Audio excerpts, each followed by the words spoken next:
Hello, and welcome to Strategic Alternatives, the RBC M&A podcast. In each episode, we explore the trends shaping tomorrow's global mergers and acquisitions landscape.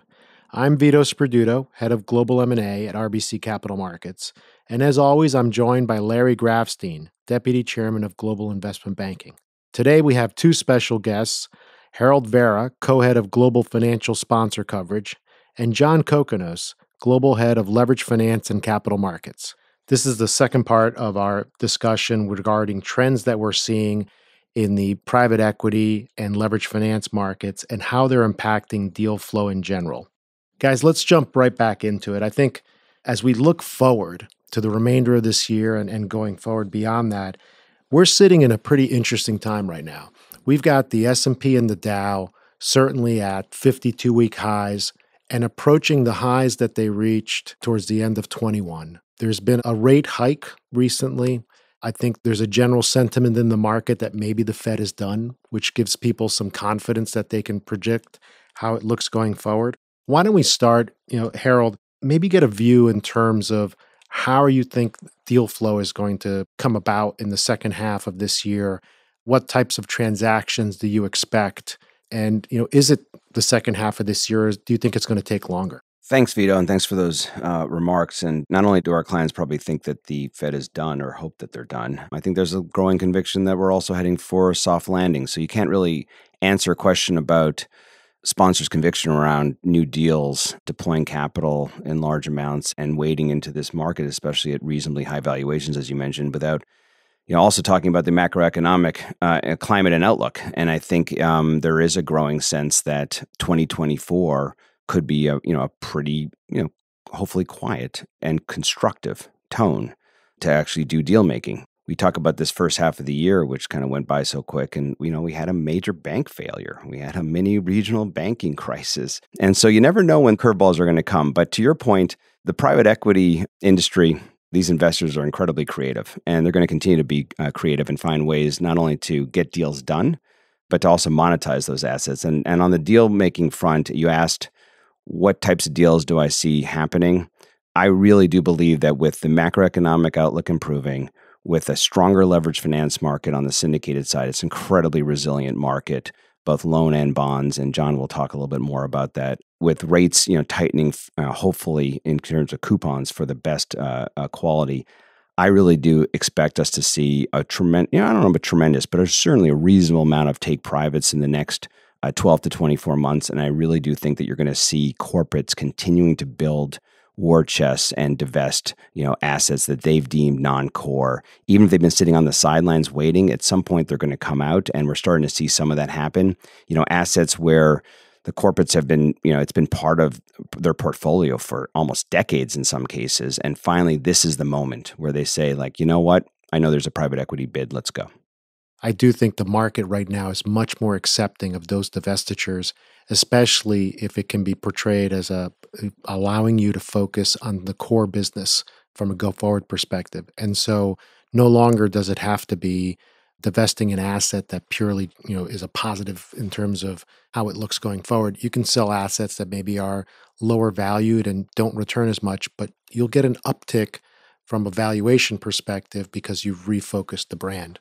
Maybe, John, pivoting to you, what types of deals are getting financed as you go forward to the remainder of this year and as you go into next year? You've talked about sort of different levels of the capital structure, and how do you see a constructive market coming together? Great question. And Harold, to your point, the Fed basically removed the recession from their case. So I think that's as clear a signal you're going to get from them around their view of the world. They've been wrong before. They have been wrong Just before. To be clear. Transitory inflation. Transitory inflation. I think the markets, like investors, played it too safe at the beginning of the year because they didn't know where the world was going. And I think they're looking to play catch up right now, Vito. And so when we were looking at industries and accessing financing, I think investors wanted to stick to what they knew, which are very predictable, non-recessionary, durable businesses that could withstand the shocks that they thought were coming down the road. And as I think we get to a world with some more stability, I think investors are going to want to diversify into industrials. I think look at the Univar LBO we did for Apollo this year we underwrote that, Harold, at the same time when that banking crisis was Right. emerging. And I think we all, took a gulp around what's the world going to look like in the summer around a chemical distribution business. And I think, we were smart in that risk assessment, and the markets want to be in that kind of investment as the economy is going to grow. And I think that means they'll take on more cyclical risk, industrial risk, healthcare, consumer, et cetera, versus sticking to things that were infrastructure, durable, predictable. And so when you look at the markets right now, the loan markets returned over 7% year to date. I think a lot of investors have been playing it safe in that marketplace and now are looking to catch up for the rest of the year. And in the high yield marketplace, that market also is up over 7%. And so investors are looking to play catch up. They're also going to be careful to not make credit mistakes. So credit right now in this market, and we always say this in leveraged finance, credit's important, but also having a view around where the puck is going in terms of investments and not being just so cautious. And as we get into 24, I think when you look at where cost of capital has anchored right now, the high yield index is at 8.5%. The loan index is actually at 9%. Those are great entry points for investors. And I think as they see the Fed saying there's not a recession in their outlook, that equity markets are stabilizing, they're going to be very eager to deploy capital. And we think that that's going to be a big part of the financing solutions that will lead to more deal creation. The one question I have on type of deals, Vito, to your question, what we're going to see is the secondary, the sponsor-to-sponsor transaction that's been so prevalent for so many years, selling from one to the other. It was, I've seen years where it's as high as 40% of the overall sponsor deal volume. And there's been a lot of reticence on the part of sponsors to continue to do those in the last, 12 months. A real drop off in those secondaries. And I think a lot of that's coming from limited partners who are, looking for the sponsors that they're putting most of their capital into, not, to be more creative and not necessarily just buy from other sponsors. And so I've seen that kind of stop a bit. And I'll tell you, it's a big area where the private credit market has played, kind of backing sponsor companies and then traveling into the next sponsor. And so, as John kind of starts to talk about the different type of markets, available on the debt side, I'm interested to see what happens with the secondary. Harold, how do you think the size of transactions plays into that? Because we've certainly seen some larger deals happen over the last couple of years, and those become a little harder as they've grown in the portfolio to sell to a sponsor. And they're looking for either a strategic exit or a public market exit, to be honest. And they can't count on the strategic exit as much as they'd like to. These sponsors are going to need a functioning IPO market, regardless of sector. It's not just going to be a tech and healthcare exit. John talked about how attractive rates are for people wanting to put money to work on that side. And Harold, you mentioned limited partners. Speaking of limited partners, the fundraising environment for sponsors has been a little bit weaker. On the one hand, I think some observers just say, well, that's natural. We talk about trillions of dollars of dry powder all the time, and it's been a slower deal environment. So maybe these sponsors haven't been able to put that dry powder to work. I think we do have to understand the fundraising environment as we think about the deal environment and activity picking up, because sponsors are going to want to very much monetize those assets that they have in their portfolio, recycle that capital back to the limited partners at hopefully good returns. How do they do that? They sell to strategics, as we just mentioned. That's difficult. But when it happens, it can be incredibly lucrative. Other sponsors, we just mentioned, that hasn't been in vogue, if you will, as much as it has been in prior years. And the IPO market, where we've just seen a tremendous fall off in new issuance versus 2021. Those factors are causing a bit of a backlog. And so what's happened? Well, on the fundraising side, over the last few years, there's been a 35% drop in the time between successive fundraises, because they've been deploying so quickly. And in 2022, the average fund ask, or what they put on the cover of their raise, was 50% higher than the predecessor fund. So not only has the ask to these limited partners come at an increasing pace, the size of that ask has increased. And so what we've seen in the last year is a drop of about 15 to 25% of actual targets being hit. And so there's been a pretty material, if you talk about like a 25%, fall off in funds raised, that's pretty meaningful, in the last year. And it's not just for the larger funds or the smaller funds. There's certainly winners and losers, of course, as there always are. But, often like the first time fund has definitely struggled. But even some of the larger private equity funds have not been able to hit their targets. So it's kind of affecting everyone. And I think that's the real question that I have that will eventually work itself through, and we will see a return of capital, and we still the fundraising environment improve. But I think we're going to be in a bit of a different spot for some time, because that flywheel, to get it kind of back moving, it's going to take some time. I mean, Harold, we talked about a couple of years ago the fact that the concentration of fundraising, especially among the more significant LPs, was really going to the largest funds out there. Because again, they were looking to put larger dollars in one place, and they were also looking for more co-investment opportunities. Do you think what you just described is a driver of those LPs starting to go back to a more distributed set of funds and going to a broader audience versus concentrating in the larger funds? I don't actually necessarily. I actually think that it's just really a consequence of them having less liquidity. I don't think the thesis has changed. I think they're still going to go make those bets on a fewer amount of sponsors and make them bigger. And so I think what you're going to have is you're going to have certain sponsors who just haven't been able to kind of have that, top quartile, top decile performance, really struggle to raise, funds of consequence. And it's never a good thing when your successive fund is smaller than the prior one. I think we're going to see some of that. So, John, what do you see to the biggest risks to the credit markets right now? We seem like we've had repair in leveraged finance markets. We're seeing an adjustment in a way to a new normal. What do you think are the things that could slow us down heading into the presidential election year?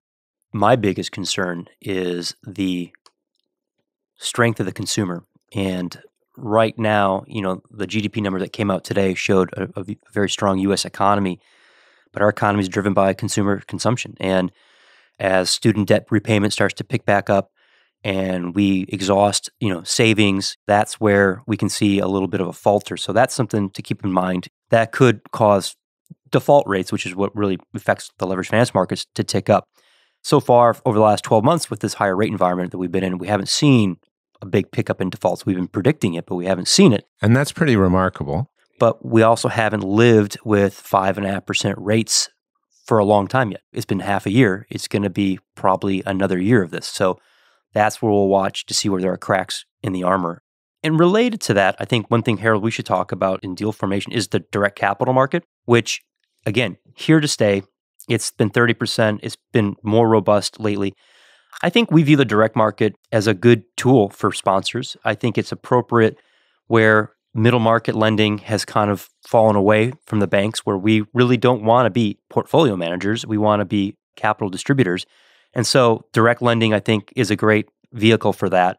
I think in the institutional market, what was interesting 2 years ago for direct lending versus our market was the cost of capital. And when you looked at a fully flexed cost of capital from an institutional deal, it was more expensive than the direct capital transaction. That was a zero rate environment. Now we're in a 5.5% Fed funds environment. And so the coupon for direct deals hasn't changed very much. It's still a SOFR 625 to 675 product. But the all-in capital cost has gotten much more expensive. So our financings become more attractive, even on a fully flexed basis, relative to that cost of capital for direct deals. So we think that will show deals coming back into our market. Emerson's a great example where that was underwritten with a direct component that we refinanced in the high yield market in the spring. But I do think the direct deals are good for middle market, and I also think they're good for standalone financings. If you have an investment where it's a roll-up or acquisitive, there's a lot of things to buy in the industry, it's more apt for an institutional deal than a direct deal. But if it's a standalone thesis, I think the direct deal, if cost of capital is not important, is a viable tool. But also remember, back to your equity point, Harold, that when you want to go for an IPO with a portfolio company, these direct deals I don't think are very attractive to equity investors as a cost of capital. So you'll see direct deals get refinanced to improve the cost of capital for the equity market. No conversation around deal making is complete without talking about private credit, because to your point, it is here to stay. I think it and the syndicated leverage finance market are going to coexist and coexist well. And to your point, I think we're going to have a little bit of a rebalancing. I think there's been a pretty remarkable growth in that asset class over the last few years. I think that will normalize. And certainly deals that, in the last 12 months that you and I have said, it's interesting that we're actually getting a chance to underwrite this transaction. We would have thought it would have gone direct, but both because of the cost of capital, some of the rigidity on terms, call protection, other factors that we don't have in our market with ability to reprice, also the fixed rate component in a rising rate environment or potentially high rate environment. These are mostly floating rate instruments.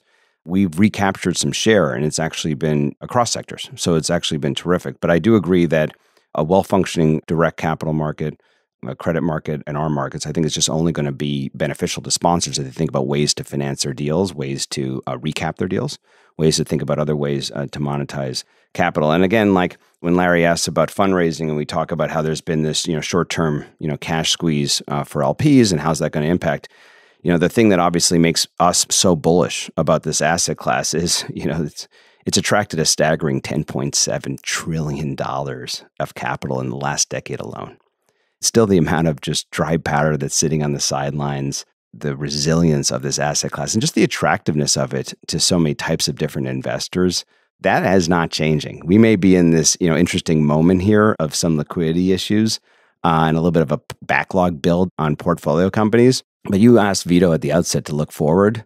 I'm really excited about 2024 and 2025. I don't necessarily think we're going to see another 2021, which on the one hand is not a bad thing because I was exhausted after 2021, as we all were. So I wouldn't mind an actually a little bit more of a normalized return. But there's going to be just a tremendous amount of activity. And this asset class is incredibly resilient. And I don't think that as major limited partners, pension plans, et cetera, think about where they're going to allocate their capital, that private equity is going to see a downtick. I think to the contrary, it's going to continue to be an incredibly attractive place to park capital. And it's interesting, Harold, I've probably had an uptick in conversations amongst our corporate clients wanting to talk to sponsors about opportunities that they're considering.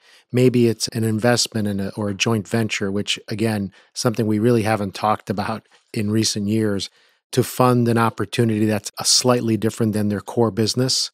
And they're looking for capital, and they recognize that there's such a large pool of capital. They also see it as an incredibly intelligent investor base that can get a concept quickly. And as a result, they want to see if there's partners out there that they can align with and find more opportunities to work together. I think it's not just a valid avenue when they're selling one of their divisions that doesn't make sense to the core any longer, and they first look to private equity as a potential buyer, especially folks that are operators. And so they're looking for more opportunities like that, which is encouraging. And I think, like you said, they understand that asset class more today than they ever have. That's so completely accurate. And to our earlier point about the types of transactions we're going to see, you're right, sponsors buying assets from corporates, sure. We'll see that, the traditional carve-out. But there is no stigma anymore in the corporate boardroom to finding ways to partner with smart private equity to figure things out. Maybe it's that acquisition you don't necessarily want on balance sheet, but you definitely want it. And so you're doing it some kind of a joint venture. Maybe you don't want to consolidate it, so you don't want to be a majority owner. Maybe you want to get some kind of external capital because you're very concerned about your balance sheet and you don't want to lever up too much. Whatever it is, the sponsor corporate realms are completely converging. Well, I just had a conversation earlier this week with a Fortune 100 company who has an acquisition program. And as they're thinking about it going forward, they said, would someone ever sign up to potentially help us make an acquisition today, but also be there as we do more acquisitions down the road? Because we'd like some consistency in our partner. And that's a dream ask from most sponsors. Well, that'd be a dream ask. My response was, I have a list, and it's just a question of who gets the benefit. Yeah. But I do think one cautionary note, that there's new Department of Justice and FTC antitrust guidelines. And precisely because of the success of sponsors, Harold, that you talked about, I think they're a little bit more in the crosshairs of antitrust regulators than they've been. So it's early days as to how that will play out, but it's an important statement of intent on the part of the government that they're going to look at things that can create trends towards less competition, not just an actual situation that has less competition or that leads to less competition. And they're also focused on the labor aspects of transactions. So sponsors and their counsel and their advisors will be paying attention to that as well. Two things, though, and one I'll ask John to comment on. One is absolutely what you said, the roll-up strategy, mentioning roll-up specifically in their guidance. How does that impact reviews? Because it is a pretty powerful thesis that a lot of sponsors have around portfolio companies building platforms, building bigger and better companies, more efficient companies. And so how does that factor into approvals and antitrust review? But the second thing is it's just been slower. And so we found that commitment lengths that we've been asked to underwrite to support our clients' transactions are getting longer because there's more questions around just delays. It's not just a U.S. thing, right? There's multiple jurisdictions that are impacted by a lot of these deals, and they all move at different paces. There's worries of second reviews. And so, right, John, we've been asked to park our capital, with our best clients on these best transactions for longer periods of time. And, that's also something interesting. It also pertains to like the direct credit market, who doesn't necessarily, want to reserve that capital for as long as they've had to do. Yeah, it's a great question. I always refer to it. The time decay or risk of a commitment is what, really puts banks on edge, because, you can make credit decisions, but price decisions are really market dependent. And so to your point, when we go longer than, 4, 5, 6 months, we try to be smart about building in cushion or building in step ups and caps and ways to de-risk via escrow and ticking fees. But, that's going to put pressure on the cost of capital and the length and the diversity of the bank groups, especially for larger transactions. I think the unintended consequences of some of that regulation are going to, have a speed bump effect on some of that. And you're right. I mean, a direct lending solution is no better because they don't want to reserve that capital, Right. because it's just, not being deployed. So you can't look at that as an avenue per se. You can either use, more equity or equity balance sheet, or you can, look into ways to de-risk. I think some of the deals that we even saw this summer where there's potential to go to market sooner and use, escrow and ticking fees, you'll just see more of that from the community to be able to get to market sooner and bridge that regulatory risk if it does get longer. Clearly designed to make things more complicated and probably more protracted. But this is where we've been able at RBC to kind of really distinguish ourselves with our clients, not just relative to direct credit, but also other banks. There's certainly been a lot of reticence with some of our competitors to go long commitments for an extended period of time in light of what happened, in the last couple of years, where that has been, to your point, John, where trouble's kind of arisen because you can only price a commitment at the time, price risk at the time that you're signing on the dotted line. But what we've been able to do is take a longer term view of this business. We've got such an incredibly healthy balance sheet, and we know that, for the most part, working with our clients to get to the right answer, find ways to get to market even earlier, as John pointed out, give them the right advice, do, transactions which otherwise wouldn't be able to be financed if you weren't willing to kind of take a little bit of that longer tail risk. I think that's where we've been able to distinguish ourselves, continue to gain share. It's just been tremendous to kind of watch us in the sponsors business, not just in leveraged finance, but across M&A and equities, rise in the league tables as much as we've done in the last 24 months, in spite of everything we've been talking about in terms of deal volumes. So it's just been tremendous to be able to partner with everyone here and be able to achieve those outcomes. It's all about being consistent. Right. Being consistent for clients in all markets, not just when the markets are, green and going up, but, giving good advice and being deliberate and consistent. Well, and it's cohesively delivering a solution that doesn't favor one product versus the other, and making sure our clients, again, not to be repetitive, fully understand all the alternatives that they have available to them, and the fact that we can assist them with all those alternatives. To your point about the regulatory environment, there's definitely a lot more focus with our client base and their counsel as they think through the structuring of transactions, the road to syndication, the road to closing. What do they need to actually put into purchase agreements? What do they need to be willing to live with to actually be successful on transactions? It's gotten a lot more complicated. And maybe, again, on secondary transactions, sponsor to sponsor, there's still not as much scrutiny. Those are easier. But as I mentioned before, those have been less prevalent. So I think this is a bigger issue going forward, and certainly something that we're going to need the full breadth of our firm and our best advisors and experts to help our clients think through as we move forward. A piece of advice that I know we've all been giving to clients in the current time period is that what we're seeing out of the FTC and DOJ is that when they came into office a little less than 2 years ago, they all talked about modernizing the current regulatory rules and making sure that the review was up to date. We've seen it in terms of what they've proposed from a filing requirement on the HSR guidelines. We've seen it now in terms of the merger review requirements, which I think are going to expand beyond just mergers, but also to just any transaction.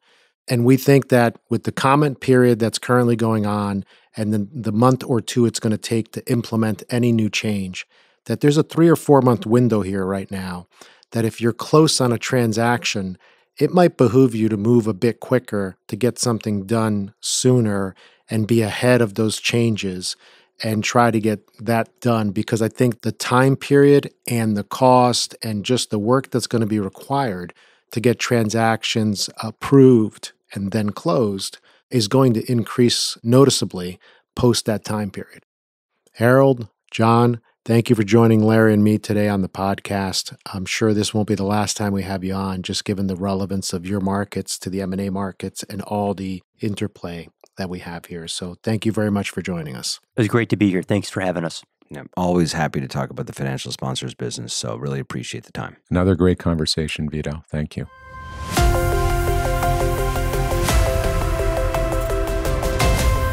You've been listening to Strategic Alternatives, the RBC M&A podcast. Join us for more analysis about what's moving the M&A markets in our next episode. If you'd like more information on the topics discussed today, please contact us directly or visit rbccm.com/strategic alternatives. This podcast was recorded on July 27, 2023.